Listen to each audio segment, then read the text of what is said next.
আসসালামু আলাইকুম। আজকে আজকে বৃষ্টির ২ দিন পর মোটরসাইকেল নিয়ে বের হলাম। ঠিক আছে? কারণ যে পরিমাণ কাদা ছিল, বৃষ্টির হালকা পাতলা ফুটেজ দেখে হয়তো অনুমান করতে পারতেছেন। আর এখানে দেখে ও এইসব এখানে দেখে অনুমান করতে পারতেছেন। ঠিক আছে? এইজন্য আমার আর কিছু বলার দরকার নেই। কাদা শুকানোর অপেক্ষা করতেছিলাম। হালকা পাতলা, একদম হালকা পাতলা শুকাইছে কোনরকম। এই, এই তুই এই কাদার ভিতর সাইকেল নই করে বেড়াচ্ছিস? ওই সব। যাক, কাদার ওখান থেকে কে জানি পানি বের করে দিছিল। ঠিক আছে, দেওয়ার পরে একটু শুকাইছে, তাও গাড়ির চাকা গিয়ে গিয়ে। আর রাস্তাঘাটে যে একটু শুকনা শুকনা লাগতেছে, কারণ আজকে একবার হচ্ছে কড়া রোদ আর একবার হচ্ছে কড়া মেঘ। ঠিক আছে, কিন্তু যেটুকু রোদ হচ্ছে ওইটুকুই শুকাই যাচ্ছে। যে সময় বের হচ্ছে এত তেজ রোদে বলার মতো না। তবে আজকেও হয়তো বৃষ্টি হতে পারে। এই যে এখানে দেখেন কাদার কি অবস্থা। ঠিক আছে, ওই রে ভাই সাহেব,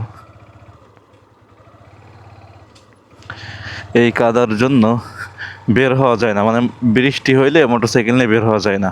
তবে সেদিন যে পরিমাণ বৃষ্টি হয়েছে, একদম কাটা বৃষ্টি হয়েছে, ওই কাদা বেশি হয় নাই। মানে ধুলামুলা সব ধুয়ে চলে গেছে রাস্তার উপর থেকে।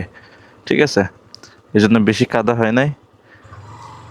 তো আলহামদুলিল্লাহ, কাদাটুক শেষ করে চলে আসলাম। আমাদের এই কাদা সারা জীবনই ভুগতে হবে। ঠিক আছে, কারণ যেই আসে এমপি, মন্ত্রী, চেয়ারম্যান, মেম্বার, সবাই শুরুতে ভালো থাকে। ঠিক আছে, ভোট দেওয়ার পর উল্টে যায় একবারে।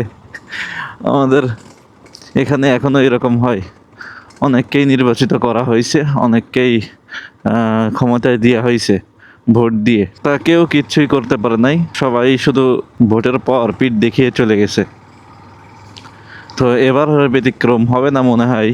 ঠিক আছে, কারণ যাকে নির্বাচিত করা হয়েছে সে আবার অতিরিক্ত ভদ্র হয়ে গেছে। বুঝলেন? সে যে সংসদে গিয়ে আমাদের সমস্যার কথা তুলে ধরবে, আমাদের সমস্যার কথা বলবে, বলার ভিতর একটা স্পিরিট থাকবে, সেই সব কিচ্ছু নাই। সে কথার ভিতরে শুধু ম্যান ম্যান করে। বুঝলেন? এখন মনে হয় না এ রাস্তায় এ জন্মে হবে। যাই হোক, ওই কাদার ভিতর দিয়েই চলতে হবে, কিছু করার নেই। যেহেতু বসবাস করতেছি, আমাদের গ্রাম, আমাদের মহল্লা, আর বলারও কিছু নেই। তবে সমস্যা নাই, যেই আশ্বাস দিবে তাকেই ভোট দিয়ে যাব, যদি মানুষ ভালো হয়। ঠিক আছে, দেখি কোনোদিন হয় কিনা রাস্তাঘাট, ওই অপেক্ষায় থাকি। অপেক্ষায় থাকা ছাড়া উপায় নাই।